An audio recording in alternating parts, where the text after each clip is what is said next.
Ladies and gentlemen, President Trump has just scored his 17th consecutive victory in the U.S. Supreme Court, and so right this very moment, various judges in the far-left federal judiciary are not only melting down, they are getting ready to go nuclear. So ladies and gentlemen, make sure to stick around for today's entire video because you are not going to believe what is currently unfolding in our federal court system right this very moment. Now, as many of you know, since taking office around 8 months ago, President Trump has had to deal with a never-ending series of attacks from the radical progressive federal judiciary. In fact, in just the last 8 months alone, President Trump has had to fight his way through more federal injunctions than 8 years of Bush, 8 years of Obama, and 4 years of Biden combined. Now, luckily, not too long ago, the Supreme Court effectively shut down all of these nationally sweeping universal injunctions coming out of the radically progressive federal judiciary, which has pretty much stopped all of the progressives' lawfare dead in its tracks. However, with that being said, President Trump has still had to escalate many of those federal injunctions all the way up to the Supreme Court, and like I said earlier, President Trump has now scored a whopping 17 consecutive Supreme Court victories in a row. But you know what? Take a look at this.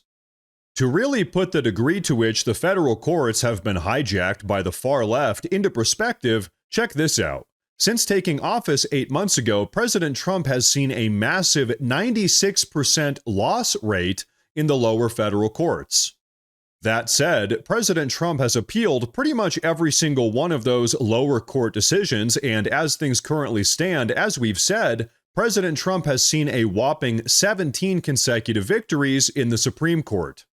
So when President Trump has a 96% loss rate in the lower courts, but a 100% win rate in the Supreme Court, that's how you know for an absolute fact that the lower courts have been hijacked and weaponized by the far-left progressives.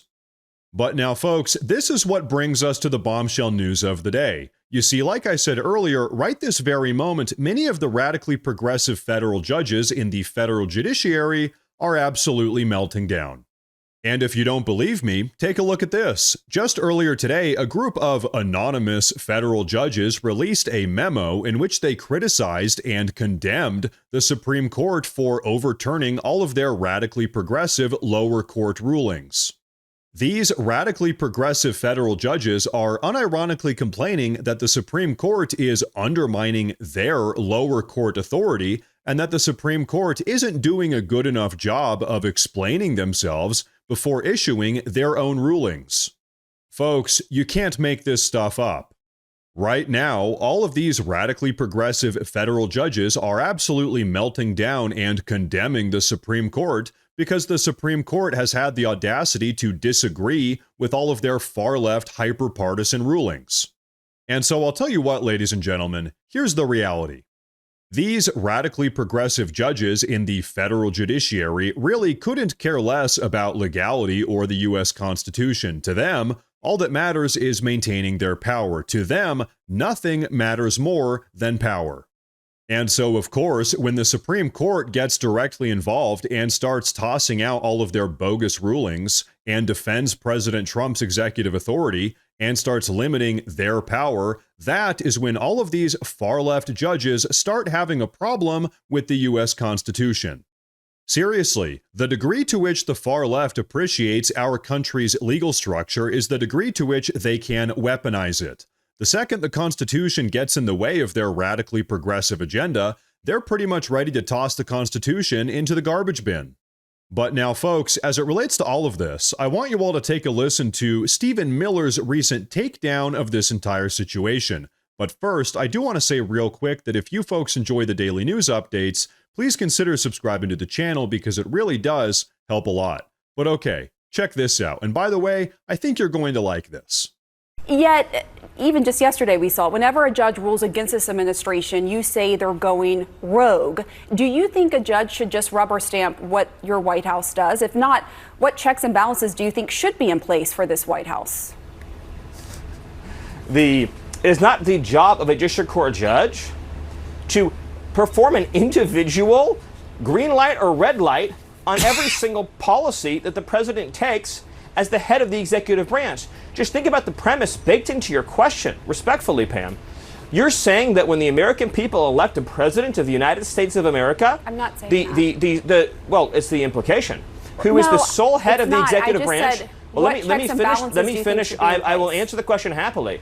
But look, when you have these kinds of lazy assumptions built into questions, it makes it hard to have a constructive dialogue. What is a lazy assumption? I said you all had to win. You said no. You said is it my expectation? I'm speaking you because now you're putting. You said is it my expectation? It's not just you. It's the whole media. In other words, when you I know hear you a want to sentence loop like us on. It is a completely fair question. You say judges who rule against the White House and I will go rogue. gladly answer it. When you say, do we think district court judges should rubber stamp each action? There is a premise that is built into that is absurd. The president is the sole head of the executive branch. He's the only officer in the entire government that's elected by the entire American people.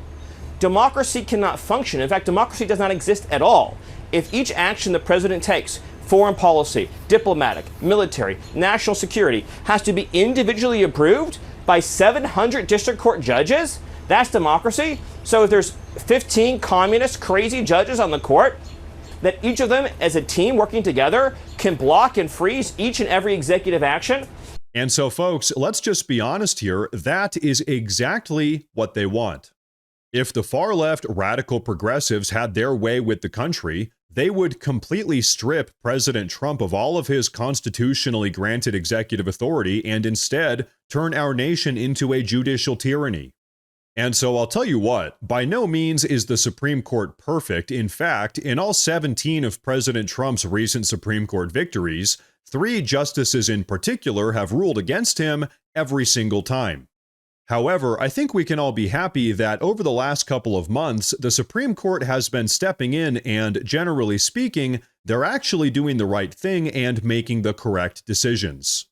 Perhaps the most important of which was their recent shutdown of all of these nationally sweeping universal injunctions, which effectively served as the favorite weapon of the radically progressive federal judiciary. As you might have noticed, now that the universal injunctions have been shut down, President Trump can actually do his job, the job that we all elected him to do. He doesn't have to wrestle with a bunch of partisan far-left judges every time he wants to actually make use of his constitutionally granted executive authority. Here's the truth. We all voted for President Trump for a very good reason, to save the country that the progressives have been trying to destroy for decades. And so now, not only has the progressives' lawfare been shut down, it has come to an end, but also they know that there's nothing they can do to stop or impede the America First agenda. And so, folks, as I like to say, thank God for that, because that is exactly what is needed to actually make America great again and to finally start putting America first.